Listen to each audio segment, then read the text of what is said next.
Las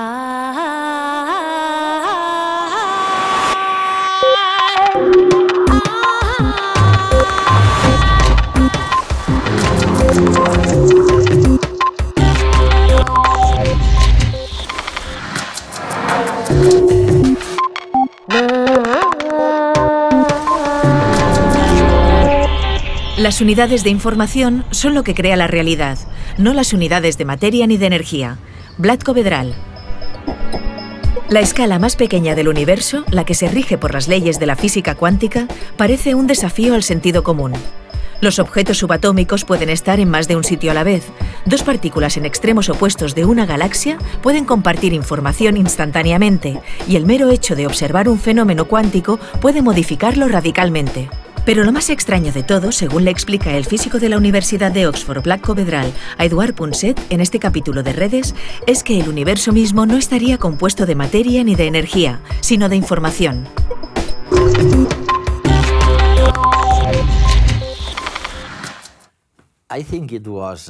Creo que fue alrededor de 1925. Bueno, entre la década de los 20 y la de los 30 del siglo pasado.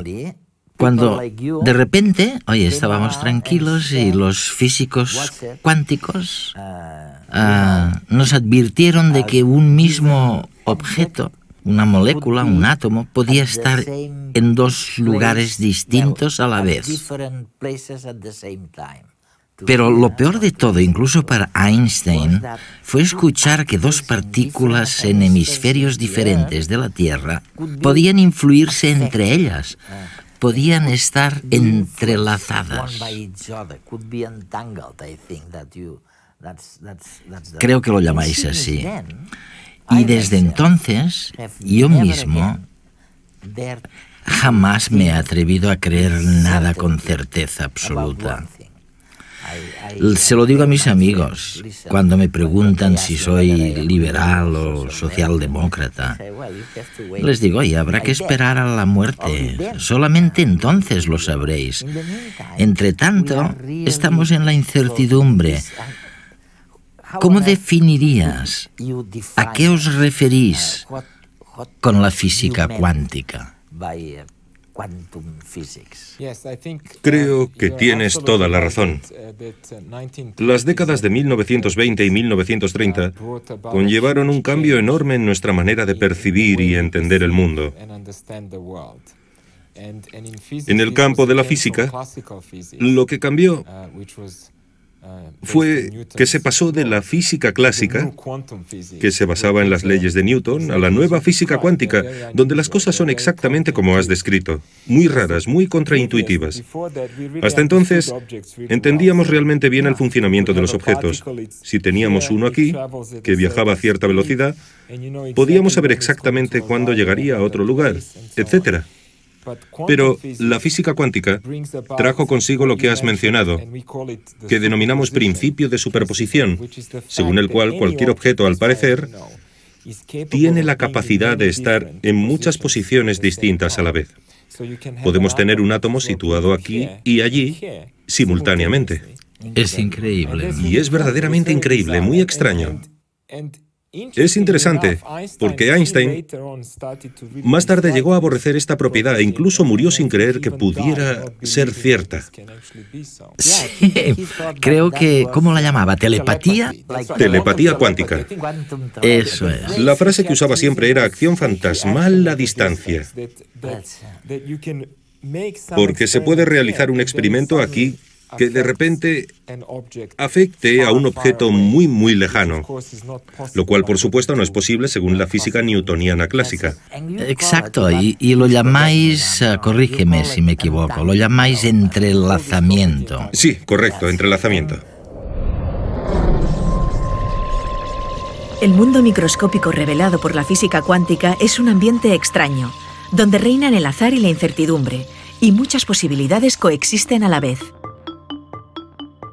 Veamos un ejemplo que contiene todo el misterio de la mecánica cuántica. Cuando un futbolista lanza un balón, si acierta el tiro, la pelota pasará por una u otra abertura de la barrera de jugadores. Supongamos ahora que el futbolista tiene la dimensión de un átomo. Imaginemos que esta pelota ya no es un balón, sino un electrón. Lo que sucederá ahora es algo del todo inesperado. En lugar de pasar por una u otra abertura, el electrón pasa por ambas a la vez.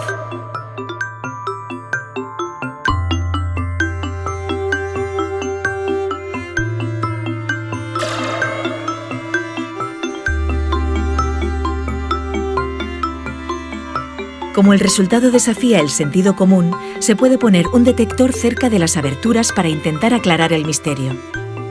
Lo que ocurre es aún más enigmático.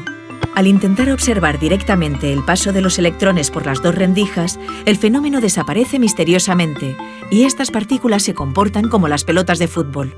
Pasan por uno o por otro espacio y no por los dos a la vez. El mero hecho de observar el fenómeno lo modifica radicalmente. El experimento contiene algunas de las ideas básicas de la mecánica cuántica. No podemos conocer con precisión todas las características de una partícula subatómica. Por ejemplo, las partículas no tienen una posición y una trayectoria definidas, sino que se hallan en muchos lugares a la vez con distintas probabilidades. Este fenómeno se llama superposición. Pero si intentamos medir con precisión las características de un objeto cuántico, su estado quedará radicalmente distinto del que tenía antes de la medición. Esto no es un problema de nuestros instrumentos de medida, sino una característica intrínseca de la naturaleza cuántica. Este comportamiento abre la posibilidad de fenómenos sorprendentes. Por ejemplo, una pareja de partículas puede desarrollar un tipo especial de relación, llamado entrelazamiento. Cuando algo modifica el estado de una de las dos partículas, en el mismo momento se modifica también el estado de la otra. Esta especial conexión se mantiene incluso si las partículas están a los dos extremos de una galaxia. Incluso a Einstein le costaba creerse los efectos de la física cuántica. Definía el entrelazamiento como acción fantasmal a distancia. Bueno, un tema alejado, pero que tiene un poco que ver con todo esto, es lo que sugieres en tu maravilloso libro, Decoding Reality, ¿no? Sí, gracias. Sugieres que las personas con más amigos y más contactos tienden a tener más éxito que las que tienen un circulito muy pequeño. Sí, sí, sí. ¿Cómo lo explicas eso? Me gusta ese capítulo porque se sale de mi área de especialización. Lo que quería decir es que se pueden analizar las conexiones sociales y la creación de diferentes instituciones en una sociedad como una especie de estructuración de la información. Si nos planteamos por qué una sociedad pasa de una fase en la que, por ejemplo, tenemos a muchas personas aisladas y que viven de un modo muy separado, a, de repente, una fase en la que empiezan a juntarse unos con otros, a crear grandes ciudades y en la que se produce una convergencia de personas e ideas, etc., veremos que podríamos entenderlo como algo que denominaríamos transición de fase en física. Sin embargo, lo que esto significa desde la perspectiva de la información es que la información en una sociedad así adquiere un largo alcance, de modo que pasamos de focos muy pequeños y aislados a redes muy grandes de conexiones. Y sabemos por experiencia que un sistema grande y conectado es mucho más eficiente, simplemente porque la información se intercambia a un ritmo mucho más elevado. Es verdad, es verdad. Hoy, estamos en Oxford. Y esta mañana he ido a un museo no muy lejos de aquí. Sí. Sí, sí. Es un museo en el que se muestran las dos principales rutas que había al comienzo de esta especie de transición de fase a la que tú te refieres. Por un lado estaba la ruta de la seda. Sí, sí, sí. Que iba desde el Mediterráneo a China, al oriente. Sí. Y luego había otra ruta que iba del Mediterráneo a la India. Y en el museo se explica exactamente lo que estás diciendo ahora. Se ve que al principio teníamos un lugar, un entorno en el que la gente se dedicaba principalmente al chismorreo, como decimos ahora, a intercambiar información entre ellos. Sí. Y empezaron a intercambiar mercancías, ideas y también gérmenes y genes. Exacto, todo se propaga. Pero de repente surgió algo nuevo de la nada. Sí, sí. Creo que es una buena analogía y me parece que si analizamos la manera en la que se hace la ciencia ahora, otro buen ejemplo es que yo ahora volaré a Japón y la cultura japonesa es muy distinta de la que tenemos en Europa. Sin embargo, nos podemos sentar a debatir. Todos estamos al día exactamente de los mismos temas en el campo de la física. Incluso hay una especie de carrera mundial para ver si será Japón o China o Australia o Estados Unidos quien resuelva algunas cosas. Y sin duda nos comunicamos mucho más rápidamente. Y todos viajamos. De lo que dices ya no la necesitamos esta ruta. No, parece... Tenemos una comunicación global. Y que ya hemos alcanzado la convergencia en gran medida. Pero no creo que se mencione la ruta de la computación cuántica de aquí a 1000 años.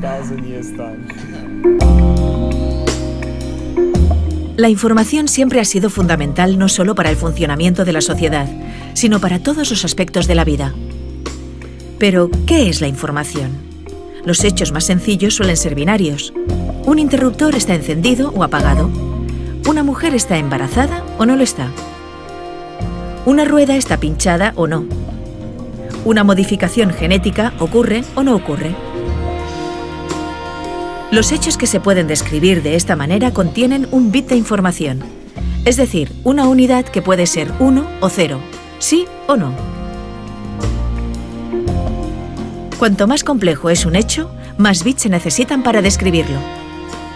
La vida misma se fundamenta en la información.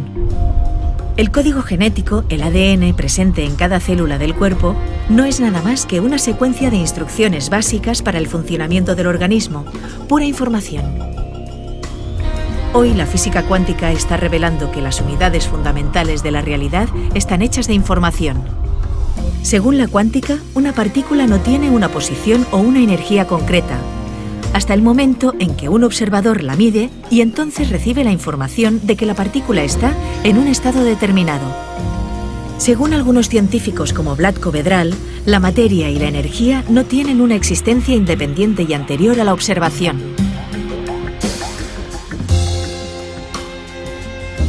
Toda la física cuántica se fundamenta en la información. Por ejemplo, el entrelazamiento se puede interpretar como un intercambio de información entre dos partículas. La cuántica es la teoría más fundamental de la naturaleza. En consecuencia, el componente esencial de la realidad sería la información, no la materia y la energía. La centralidad de la información en todos los fenómenos naturales y sociales sería el reflejo de esta verdad más profunda. Yo les diría a mis telespectadores que se pongan el cinturón como si fuéramos a aterrizar, porque lo que me vas a decir, lo que me vas a decir es muy extraño realmente.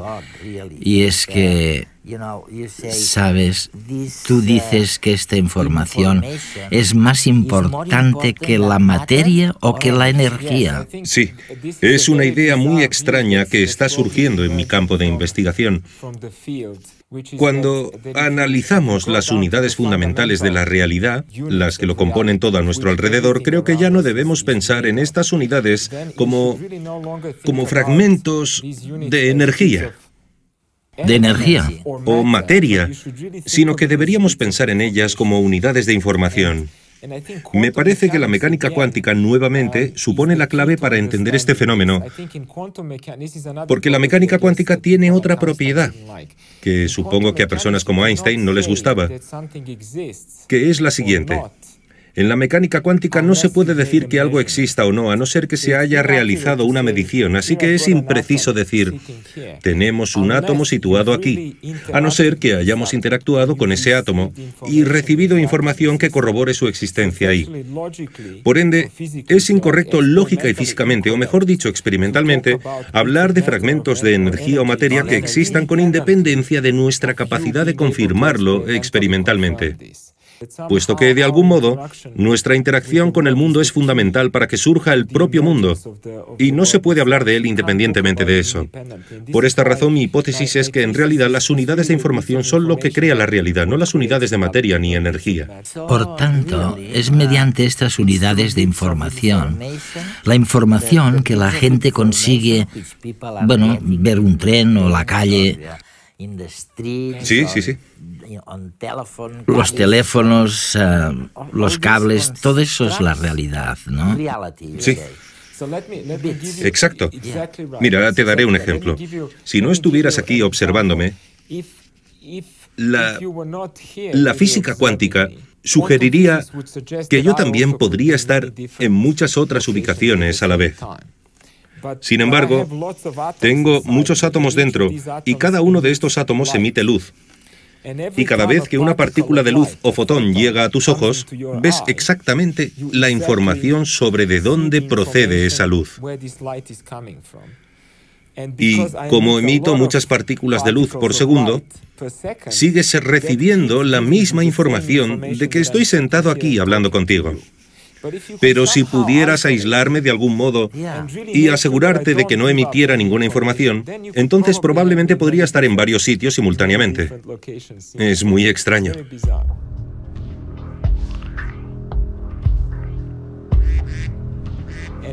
Podemos demostrar que, si pudiéramos utilizar la cuántica plenamente, si pudiéramos hacer que un objeto grande estuviera en varios estados a la vez, entonces podríamos crear lo que denominamos ordenadores cuánticos.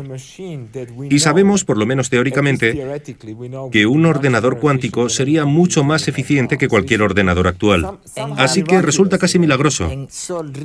O sea que, realmente, las ventajas tecnológicas de la física cuántica, ¿cuáles son entonces?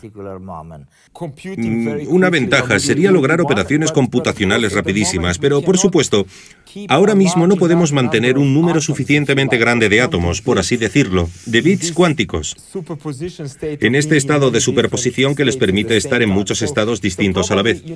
Probablemente, si tuviera que apostar, diría que necesitamos quizá 20 años más antes de conseguir un ordenador cuántico realmente grande.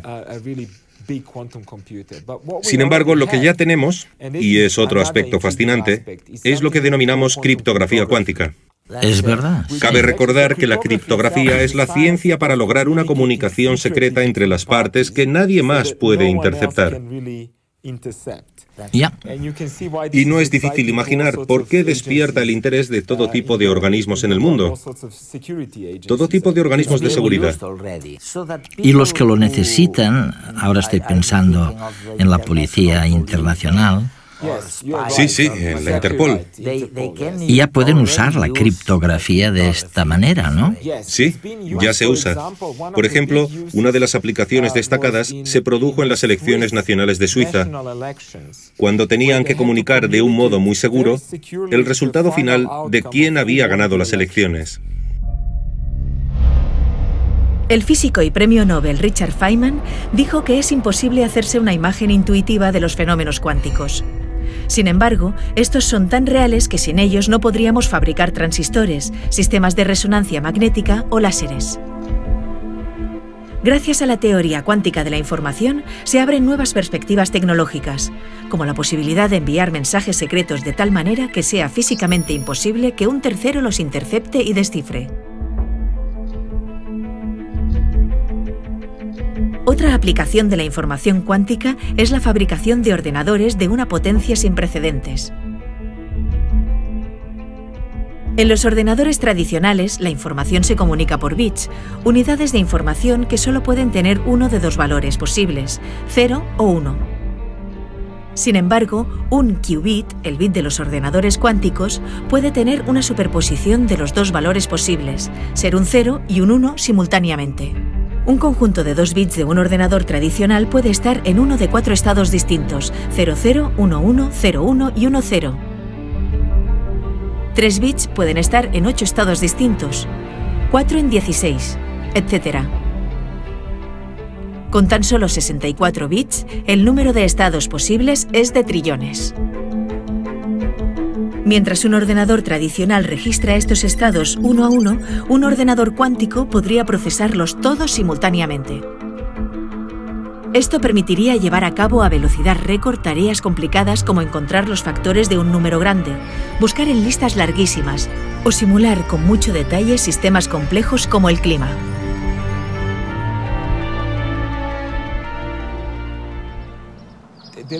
Bueno, hay algo que me parece tremendamente apasionante ahora mismo, aunque estamos en los albores, y es un campo que recién acaba de empezar. Se trata de una disciplina que empezamos a denominar biología cuántica.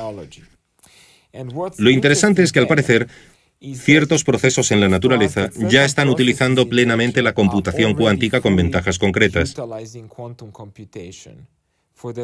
Los procesos en cuestión son, por ejemplo, la fotosíntesis, el hecho de que las plantas, de hecho, extraigan de la luz. Correcto, la luz solar. Resulta que las plantas son mucho más eficientes que cualquier célula fotoeléctrica que pueda crear el ser humano con ingeniería. Y es un misterio para nosotros que las plantas sean mucho mejores en esta labor de ingeniería que nosotros. Así que empezamos a pensar que tal vez tenga que ver con la física cuántica, con una computación cuántica muy pequeña que tiene lugar dentro de las plantas. Es absolutamente fascinante. Si ahondamos en la biología, tal vez descubramos que muchas eficiencias se explican por mecánica cuántica. ¿Y qué piensas? Mira, estamos en ello. Estamos estudiando la fotosíntesis. Y también un fenómeno llamado magnetorrecepción, que es otra de las grandes maravillas de la naturaleza, porque muchos animales pueden detectar la dirección e intensidad del campo magnético externo y utilizarlo para orientarse en las migraciones. Ah, sí. Nosotros no tenemos esa capacidad, pero nos parece que la capacidad de algunas especies que estudiamos es realmente cuántica. Se basa en una pequeña computación cuántica. Y creo que sería fabuloso identificarlo y entender exactamente cómo funciona. Me recuerda unas mariposas que vi en México y que volaban desde el Canadá. Mediante el campo magnético, mediante su conocimiento de los campos magnéticos, llegaban al lugar adecuado en México. Mira, hace poco publiqué un artículo sobre el tema que captó mucho la atención de los medios y apareció en casi todos los periódicos. Resulta que hay una molécula en la retina del ojo de un ave concreta que se encuentra en un estado de entrelazamiento, y por eso fue una gran noticia, porque de repente constatamos que el entrelazamiento cuántico lo utilizan las aves para navegar. Estas aves vuelan desde Escandinavia y recorren todo el camino hasta África. Es realmente increíble que al parecer utilicen la mecánica cuántica. Lo llamáis entrelazamiento. El hecho de que dos partículas de su ojo estén entrelazadas. El modo en el que cambia el entrelazamiento depende del campo magnético externo. Eso da lugar a varias sustancias químicas que se propagan al cerebro del ave y le permiten orientarse. Descodifican y codifican la imagen del campo magnético. Los extraños fenómenos cuánticos que suceden en escalas atómicas o subatómicas no son visibles en la vida cotidiana. Pero algunos científicos piensan que estos fenómenos siguen actuando, aunque de manera menos visible, incluso en objetos muy grandes. Por ejemplo, en las plantas. El 98% de la luz que alcanza las hojas se convierte en energía a través de la fotosíntesis, en comparación con el 20%, que es el máximo que se consigue actualmente con placas solares. Los científicos han hallado efectos cuánticos en las moléculas que llevan a cabo la fotosíntesis, que quizá podrían explicar esta eficiencia. La capacidad de algunas aves de utilizar el campo magnético terrestre para orientarse también se podría explicar con un fenómeno cuántico, que afecta a las moléculas de su ojo. Si se dan fenómenos cuánticos macroscópicos, es posible que incluso el ADN o las neuronas del cerebro los experimenten. ¿Son las células del cuerpo y el cerebro unos ordenadores cuánticos? Algunos científicos empiezan a creer que la presencia de la información en todos los aspectos de la vida y de la sociedad se fundamenta en los mecanismos cuánticos básicos. Todas las cosas, desde el átomo más diminuto hasta las galaxias, contienen información. Quizá el universo no es nada más que un enorme ordenador cuántico que procesa esa información. Vlatko, además, veamos, en mi opinión, y probablemente esté equivocado, pero en mi opinión, la ventaja más clara de esta manera de ver las cosas, de ver la realidad, es que tiene la tremenda ventaja de proporcionarnos un poco de incertidumbre, ¿sabes?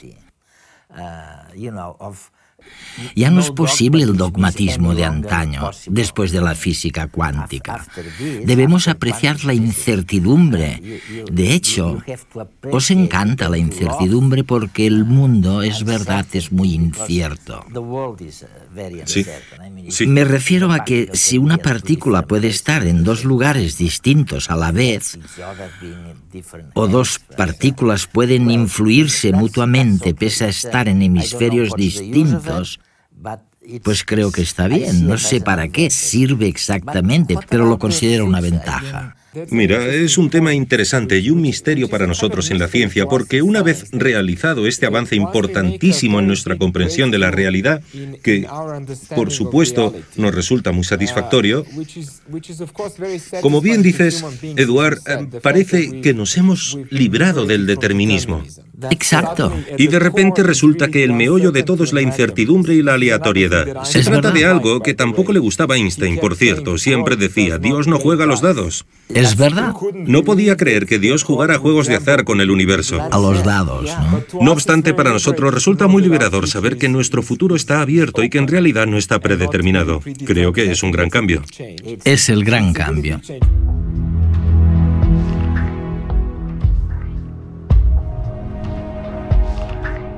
Yo creo que realmente ni los propios físicos cuánticos se dan cuenta de lo que ha sido su gran contribución al pensamiento moderno. Antes de ellos, y cuando digo antes de ellos quiere decir antes de los años 20, 30 del siglo pasado, mirábamos la realidad y lo que veíamos, eso es lo que iba a misa. Era tal cual la veíamos.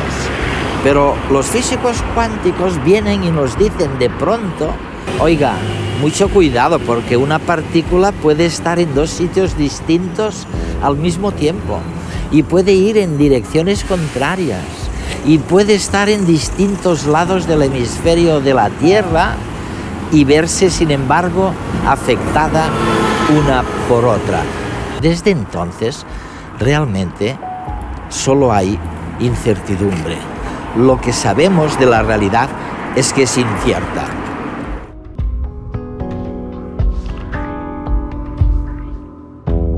La información cuántica quizás sea el hilo conductor del que derivan todas las reglas del universo. Vlatko Vedral.